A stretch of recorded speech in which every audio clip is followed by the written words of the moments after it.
ये कहानी पूरी तरह से काल्पनिक है और केवल मनोरंजन के उद्देश्य से बनाई गई है। इसका उद्देश्य किसी की भावनाओं को ठेस पहुंचाना या अंधविश्वास को बढ़ावा देना नहीं है। यदि आप संवेदनशील विषयों जैसे कि भूत प्रेत, डरावनी घटनाएं या अजीबोगरीब अनुभवों से असहज महसूस करते हैं तो कृपया इस सामग्री को न देखें। मुझे नहीं पता कितनी देर बाद मैंने फिर से होश संभाला। मेरी आंखें धीरे धीरे खुली, सिर में भयंकर दर्द था और चारों तरफ सिर्फ सन्नाटा पसरा हुआ था। मुझे कार के मलबे के बीच फंसा हुआ महसूस हुआ। दर्द असहनीय था, लेकिन उससे ज्यादा डरावनी थी वो भयानक खामोशी। मैंने हिलने की कोशिश की, पर शरीर में एक अजीब सा भारीपन महसूस हो रहा था, जैसे मेरे हाथ पैर काम नहीं कर रहे थे। कार का बोनट अभी भी धुएं से भरा हुआ था और शीशे टूट चुके थे। हवा में जलते हुए धातु की गंध फैल गई थी, लेकिन मेरे लिए सबसे खतरनाक था वो सन्नाटा जो मेरे इर्द गिर्द छाया हुआ था। मैंने धीरे से गर्दन घुमाई। मैंने उस औरत को ढूंढने की कोशिश की। क्या वह चली गई थी?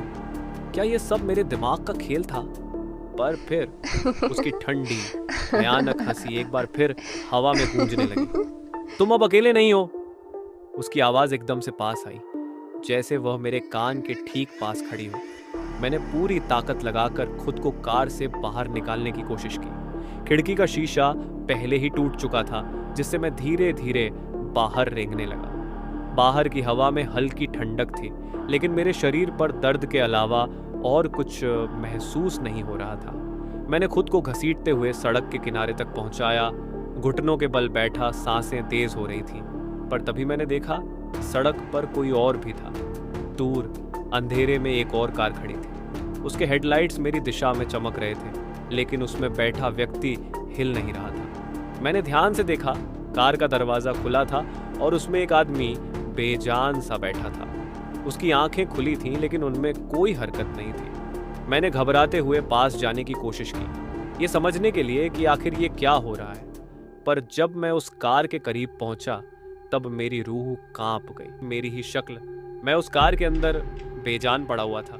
ये कैसे हो सकता है? मैं तो यहाँ खड़ा हूँ, जिंदा। तभी मेरे पीछे से वही परिचित हंसी फिर से गूंजने लगी। मैं पीछे मुड़ा और वह औरत एक बार फिर सामने खड़ी थी। उसकी आंखों में अजीब सी चमक थी और उसके होठों पर वही ट्विस्टेड मुस्कान। तुम समझ नहीं पाए ना, उसने धीरे धीरे कहा। तुम्हारा यहाँ होना अब बस एक छलावा है।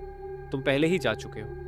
मैंने अपनी धड़कनों को महसूस किया, पर अब वो धड़कनें थम चुकी थीं। एक भयानक एहसास ने मुझे जकड़ लिया। मैं जो देख रहा था वो हकीकत थी। मैं मर चुका था।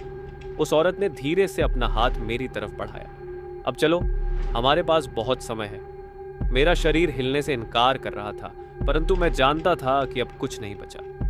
अंधेरा फिर से मेरी आंखों के सामने छाने लगा और उसकी आवाज धीरे धीरे मेरे कानों में गूंजती रही। अब तुम्हारा सफर खत्म हो चुका है।